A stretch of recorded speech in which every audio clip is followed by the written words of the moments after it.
The Organization of Petroleum Exporting Countries, also known as OPEC, was created at the Baghdad Conference on September 10th in 1960 by Iraq, Iran, Kuwait, Saudi Arabia, and Venezuela. The other member countries in OPEC are Algeria, Angola, Ecuador, Gabon, Libya, Nigeria, Qatar, and the United Arab Emirates. The objective of OPEC is to unify petroleum policies among the members of the countries. This is done to secure fair and stable prices for petroleum makers. Its first headquarters was in Geneva, Switzerland for the first 5 years of its existence. Then it moved to Vienna, Austria on September 1st, 1965. OPEC rose to international prominence during the 1970s as they took control of domestic petroleum industries and they had a major say in the pricing of crude oil on world markets. In the 1970s, oil prices rose steeply 2 separate times because of the Arab oil embargo in 1973 and the outbreak of the Iranian Revolution in 1979. Due to an OPEC oil embargo in the 70s, petroleum was short in supply while it was in high demand. After being elected in 1977, President Carter decided to embark on a holistic energy proposal designed to ease the pain of the embargo by asking the American citizens to conserve oil. While the need for oil in the U.S. was growing quickly, its production was not failing, so this caused the U.S. to be extremely dependent on foreign oil supplies. Escalating social unrest in many parts of the world affected both supply and demand throughout the first half of the decade. Although the market remained relatively balanced, despite the collapse in price, the U.S. dependence on foreign oil should continue to decrease.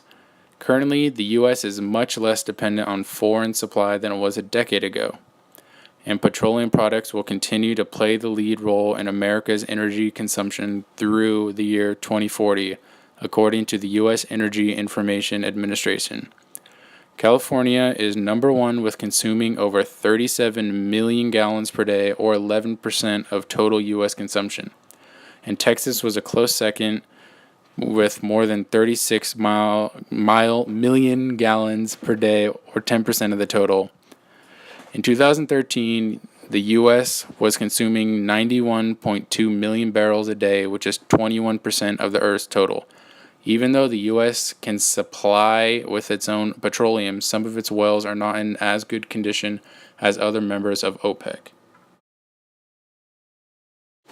With a reputation as a controlling cartel that caused high oil prices, OPEC's popularity continued to decline in the 1980s, not only as a price control mechanism but also an organization built on political bias. The Reagan administration began to announce the upcoming of U.S. resources as a campaign goal. These goals gained popular ground within American society.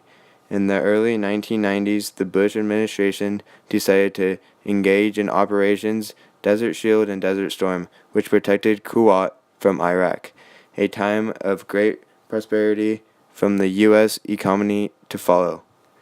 Then Clinton was sworn into office and the small recession of 1991 was over. In 1992, the world price of oil dropped to $16 per barrel, and most countries, including the U.S., took advantage of the situation.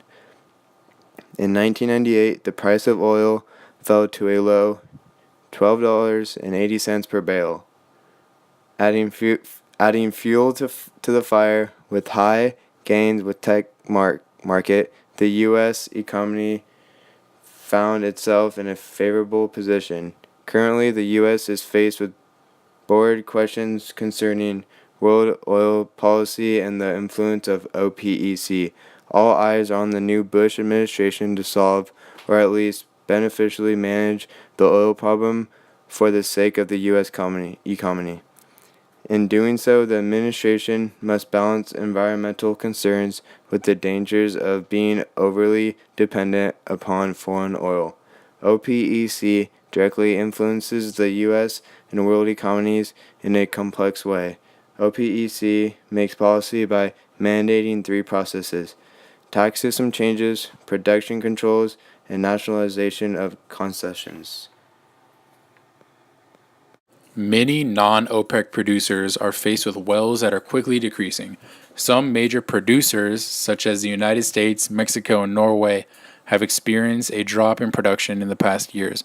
However, all numbers for non OPEC producers are exposed by significant increases in production from Brazil, Canada, Russia, and a few other former Soviet states.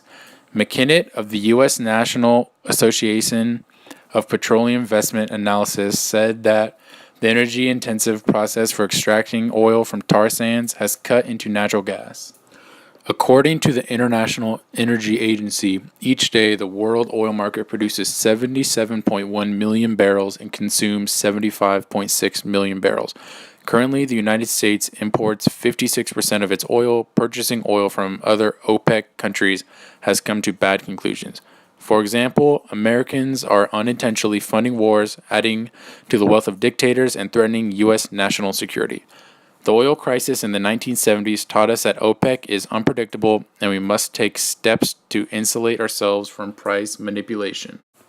When the U.S. anticipates a price increase of oil in the world market, the stock market slows down and the U.S. economy slows down. So depending on the price of the oil set by OPEC, it either hurts the U.S. economy or benefits it. If OPEC decides to cut production and the price of oil rises in the short run, this will hurt the U.S. economy.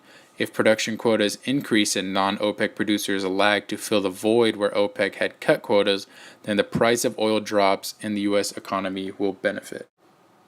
The most important sectors of the U.S. economy that are affected by OPEC are motor, gasoline, crude oil for business use, heating oil, and oil demand in general. With motor gasoline, the prices at the pump are predicted to stay at the same level and only increase in the spring driving season. Collapsing prices led to numerous bankruptcies and fewer drillers. It would be in the best interest of the United States for at least one of its major oil producers to invest in the Saudis' gas productions because it would slow down some of the future reliance on petroleum in the future and would guard against the dependence of oil-producing countries such as Iraq. The United States has had a presence in the Middle East with the aim of ensuring access to the region's crude oil. U.S. policy has been known as one of the dual containment, attempting to keep Iran and Iraq from expanding at the expense of their neighbors.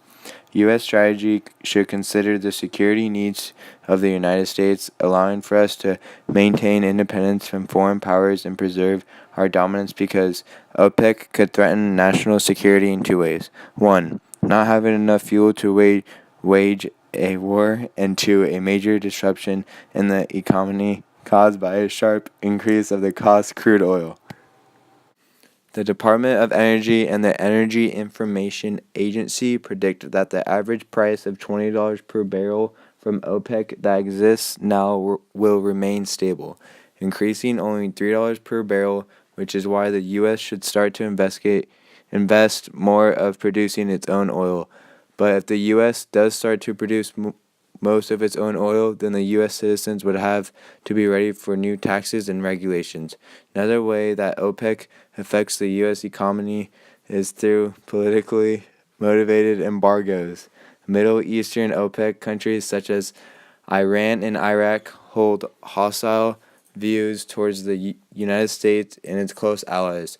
Relations could be further strained if current conflicts in the Middle East escalated.